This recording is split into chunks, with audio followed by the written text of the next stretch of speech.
Hey there, my Facebook friends. Happy Saturday. I wanted to come to you and just share a quick tip tonight because we talk a lot here on the page about being intentional, being purposeful, making your time matter and count, because our time is a limited resource. We all only get 24 hours in a day. And so I'm going to show you how to not end your days going, what did I do all day? Where did my day go? Where's my time going? So I hope that these are going to be some helpful tips for you. I'm going to give you my top 3 tips, but let me introduce myself. If you are new to my broadcast and have never seen me before, my name is Melody Reynolds. I am an intentional living coach, and I just teach people how to purposely live out their lives, take and simplify control over their health, their faith, and their lives. So I share with you any kind of tips that have helped me to get my life back and be in order and accomplish the things that I want to accomplish, and be intentional with my time. So if I ever find a resource or something that helps you, I like to always share it here, and in the prayer and hopes that it helps you as well. So, hope everybody's having a great Saturday. We're going to get down to it. Let me grab my notes, because I do keep notes so that I'll be intentional. Oh, see that? That's a tip if you're doing Facebook Lives. Okay, so when we're talking about being intentional with our time and taking control of our time, basically it means you need to really give it some thought. So my first tip is to plan out your week or your day, whatever you're most comfortable with. So take some time.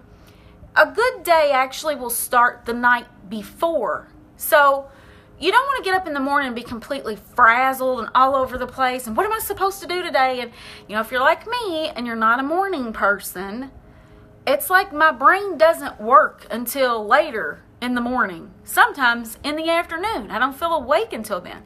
I'm very much a night owl and a nighttime person, but I have to be like the rest of the world, because I do homeschool and I have other things going on. I have to get up and get myself going. So I don't like to get up in the mornings and have to think about what it is I need to do that day. So one of my top tips is to plan out your day the night before. I like to actually plan out my week on Sunday nights, and it's become just a habit, a ritual, a thing that I do, and it just comes naturally to me. Sunday night, I get the planning itch. Now, some people use these beautiful planners. I have a nice planner. I don't put a lot of stickers and things in it, but I do write out what I want to accomplish in the week ahead. And I don't give myself necessarily absolute times. I just kind of time block out how long I think it'll take, and I give myself extra time for each thing. You have to be realistic too when you're planning out your day. If you constantly over plan, you're going to always feel like you're not getting anything done. You're going to come to the end of every day and go, wow, I only got half of my to-do list done, when all you should have planned in the first place is half of that to-do list. You've gone overboard with your to-do list. That's just going to leave you feeling defeated and burnt out. Probably by the end of the week, you're going to feel really burnt out, and you're going to feel like you're not getting much accomplished with your time. So one of my very top tips is to take the time. I say plan out your week, and then each night before your day begins, look at what it is you need to do the next day. Do you need to be somewhere? Do you need to prepare for that? Whatever it may be, you'll have an idea that morning of what you want to accomplish the next day. And even if when I worked outside of the home, I would lay out all of my clothes. I would pick out and go ahead and have my lunch packed and ready to just stick in my lunchbox. I mean, little things like that shave off 5 or 10 minutes in the morning and make it less of a panicked rush are invaluable. But now that I work from home, luckily I don't have to rush out the door like that, but I still like to get myself going in the right direction, because when you work from home, you actually have to be more disciplined. And so I'm very realistic in what I do plan out. I used to not be, but I've learned this. So that's my very, very top tip, is to look at what you've got to do the night before and have an idea, have it planned out so that you're prepared for the next day. My second tip number 2, is to make a to-do list. And this includes what I do the night before. So I'll look at what appointments do I have, what deadlines do I have, what absolutely needs to be finished, do I need to make any phone calls, do I need to run any errands, whatever that may be. But then I also will make a to-do list of anything that I need to get done in the next day, in the next 24 hours, the day after. So the night before I'll sit down and sometimes I just do a brain dump.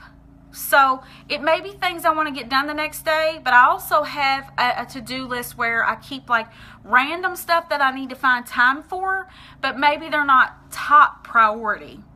So on the to-do list for the next day are the things that absolutely need to get done. And then I even just keep a separate one where if I'm thinking about it, when I'm sitting down at night to plan out the next day, I just brain dump, literally dump my brain onto paper, because when you do that, you don't sit and worry and it doesn't take your energy. You're trying to remember, I need to do that, I need to do that, I need to call the doctor's office, I need to make an appointment with so-and-so, I need to make sure I contact this and that and the other.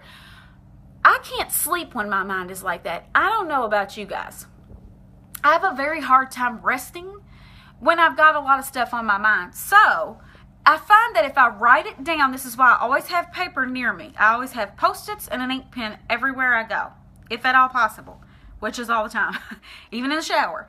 I will keep things with me because that's going to ensure that I don't forget anything and I don't have to sit and keep thinking on it and making sure that I'm not forgetting it. I'm not expending extra energy, in other words. So make a to-do list. And have an immediate to-do list, but also do that long-term one of things that like you just need to get out of your brain and on paper, and then you can breathe and rest because you're not going to forget it. It's written down. Just don't lose your list. And then number 3 is a given. Pray. Pray over your day. Pray the night before that the Lord will help you to, hey Michelle, that the Lord will help you to accomplish the things that you want to get done the next day.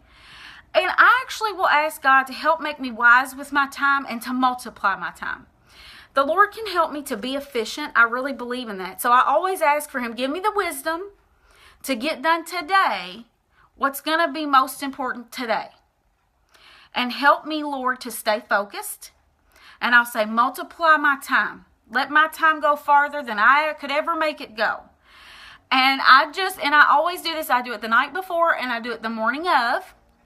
And when I don't, I feel much more frazzled and I feel like I'm not getting anything done the way that I want to be. Because I very much like to accomplish things. I like to be productive. Even if it's just cleaning the house, I like to be efficient at it.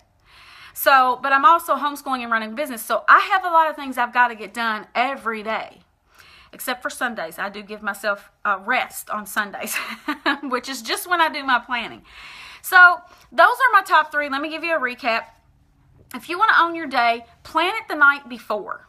I don't care. Use a planner, use a notebook, use pretty stickers if you want, pretty pens, it doesn't matter. A plain old 50-cent notebook from the dollar store will be just fine. And don't over-plan. Don't give yourself expectations that you're going to get 45 things done when you're probably going to get 3. Give yourself a realistic check there about that. Then number 2, always make a to-do list. So what do you need to get done immediately? And then make a long-term brain dump list where you just dump out all those tasks that you keep meaning to do or that you don't want to forget to do, but maybe they don't need to be done tomorrow. Maybe they need to be done within the week or within the month, okay? To-do lists are so important. Again, doesn't have to be anything fancy. Stick it on a Post-it or a notebook. It really doesn't matter. I do too. I used to do that too, Michelle, and that always left me feeling very defeated.